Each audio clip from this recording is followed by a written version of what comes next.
샬롬, 류 선생의 구속사 천국열차, 유도순 목사님의 출애굽기 파노라마를 낭독하는 시간입니다. 지금은 계속해서 12장의 두 번째 부분을 낭독하겠습니다. 셋째 단원 15절에서 20절. 너희는 무교절을 지키라. 너희는 7일 동안 무교병을 먹을지니 그 첫날에 누룩을 너희 집에서 제하라. 무릇 첫날부터 7일까지 유교병을 먹는 자는 이스라엘에게서 끊쳐지리라. 15절. 무교병을 먹으라. 유월절과 무교절은 하나이면서도 둘입니다.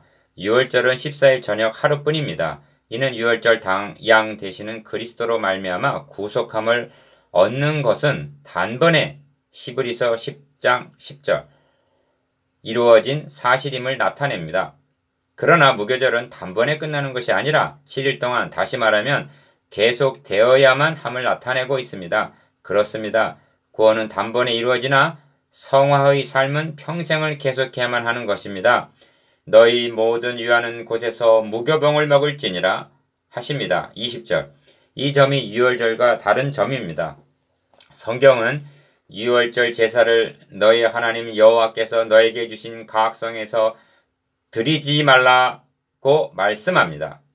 유월절 제사는 오직 그 이름을 두시려고 택하신 곳, 신명기 16장 5절에서 6절, 즉 예루살렘 성전에서만 드리라고 말씀합니다. 이는 구원의 근거가 오직 갈보리 그리스도의 십자가 외에는 없음을 강력하게 시사해주는 말씀인 것입니다. 그러나 무교병은 너희 모든 유하는 곳에서 먹을지니라 하십니다. 성화의 삶은 삶의 현장에서 살아가야 할 것을 말씀해 주고 있습니다. 이상 둘째와 셋째 단원이 하나님께서 모세에게 명하신 바요 그토록 보여주기를 원하셨던 마지막 표징입니다. 하나님의 말씀은 유월절과 무교절로 요약이 됩니다. 구원은 유월절 어린 양의 피로 말미암아 가능하여졌고, 구원은 하나님의 자녀들은 내가 거룩하니 너희도 거룩할지어다 하심같이 무교절의 삶을 살아가야만 하는 것입니다. 그런데 우리는 주일에 교회에 모여서 유월절만을 지키고 집에서 준수해야 할 무교절은 망각하고 있는 것은 아닌지요.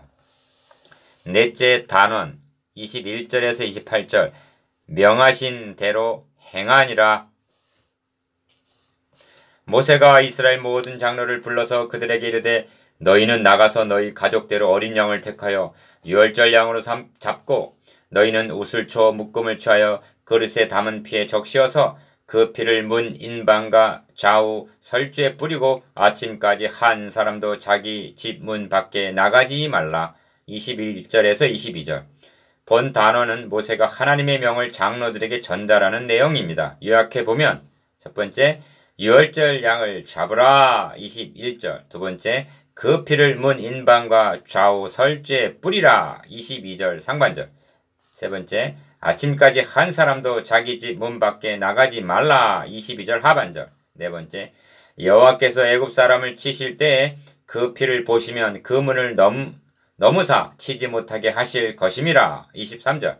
다섯 번째, 유월절 규례로 삼아 영원히 지키고 자녀들이 묻기를 이 예식이 무슨 뜻이냐 하거든 너희는 이르기를 이는 여호와의 유월절 제사라. 여호와께서 애굽 사람을 치실 때에 애굽에 있는 이스라엘의 집을 넘으사 우리의 집을 구원하셨느니라 하라. 24절에서 27절.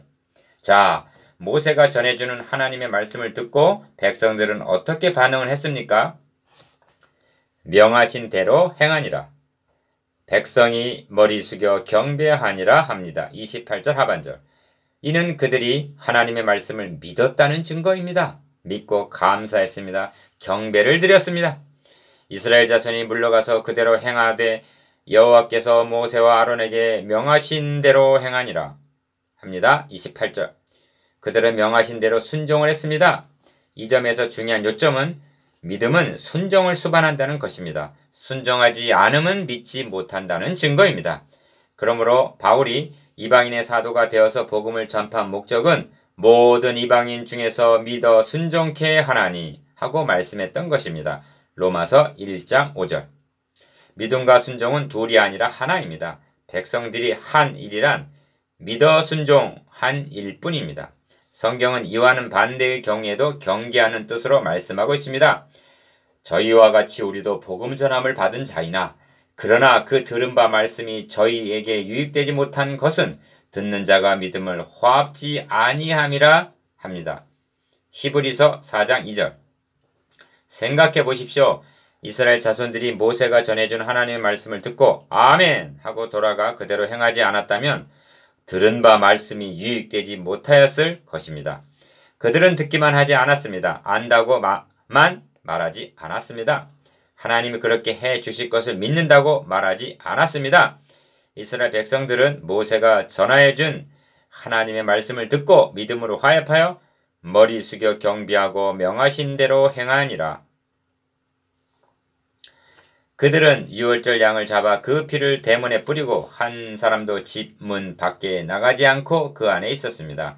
그 안에서 심판이 시행되는 두려운 밤에 유월절 양의 고기를 불에 구워 무교병과 쓴 나물과 아울러 먹고 있었습니다.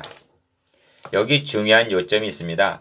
그들이 이처럼 요동함이 없이 평온한 가운데 잔치를 할 수 있었던 것은 첫 번째, 어떤 체험을 했기 때문이 아니었습니다. 두 번째, 심지어 뿌려진 양의 피도 그들은 볼 수가 없었습니다. 그 피는 내가 피를 볼 때라고 하나님이 보시기 위해서 뿌려진 것임을 명심해야만 합니다. 그렇다면 이스라엘 자손들에게는 무엇이 주어진 것입니까? 세 번째, 내가 피를 볼 때 너희를 넘어가리니 재앙이 너희에게 내려 멸하지 아니하리라는 약속의 말씀뿐이었습니다. 13절. 네 번째, 그들은 그 약속의 말씀을 믿음으로 붙잡고 있었던 것입니다. 이것이 오직 믿음입니다. 다섯째 단원 29절에서 36절. 가서 여호와를 섬기라. 밤중에 여호와께서 애굽 땅에서 모든 처음 난 것 곧 위에 앉은 바로의 장자로부터 옥에 갇힌 사람의 장자까지와 생축에 처음 난 것을 다 치심에 29절. 바로가 비로소 항복합니다. 밤에 바로가 모세와 아론을 불러서 이르되 너희와 이스라엘 자손은 일어나 내 백성 가운데서 떠나서 너희의 말대로 가서 여호와를 섬기며 너희의 말대로 너희의 양도 소도 몰아가고 나를 위해서 축복하라. 31절에 32절 하고 너희의 말대로 하라고 말합니다.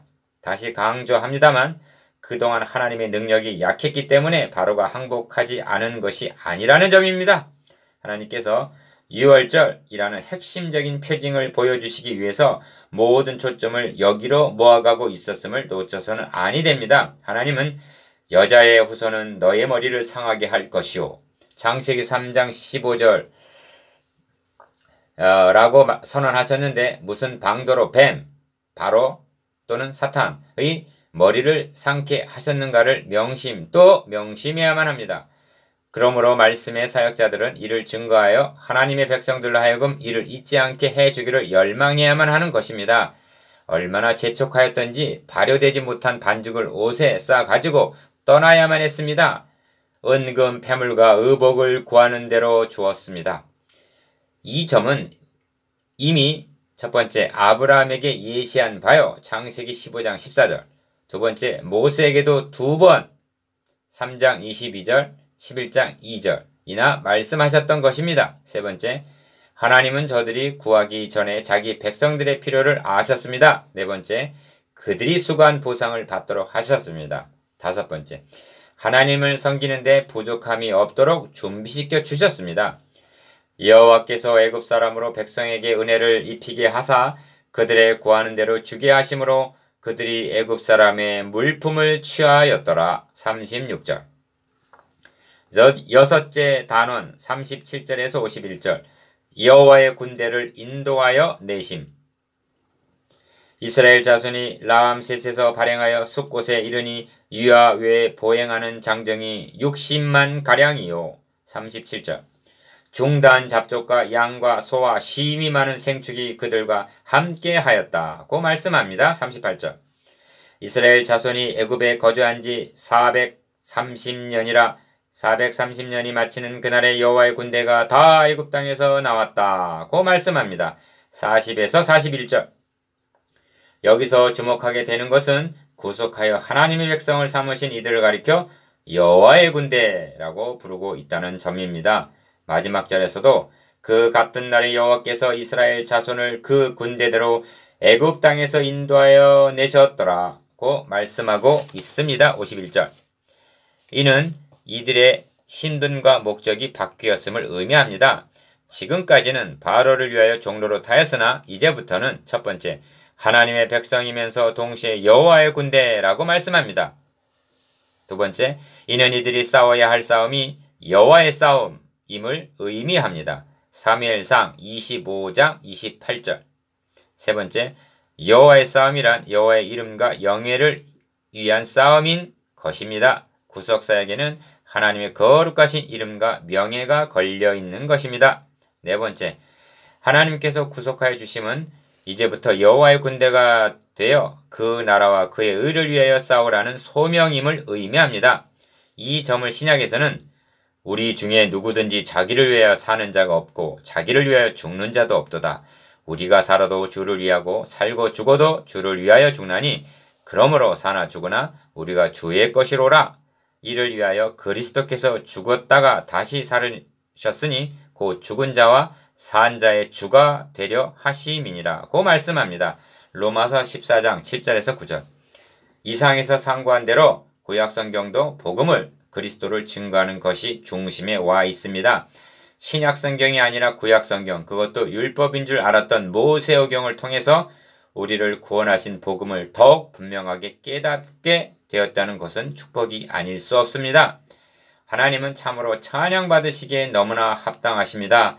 신실하신 여호와를 찬양하십시다.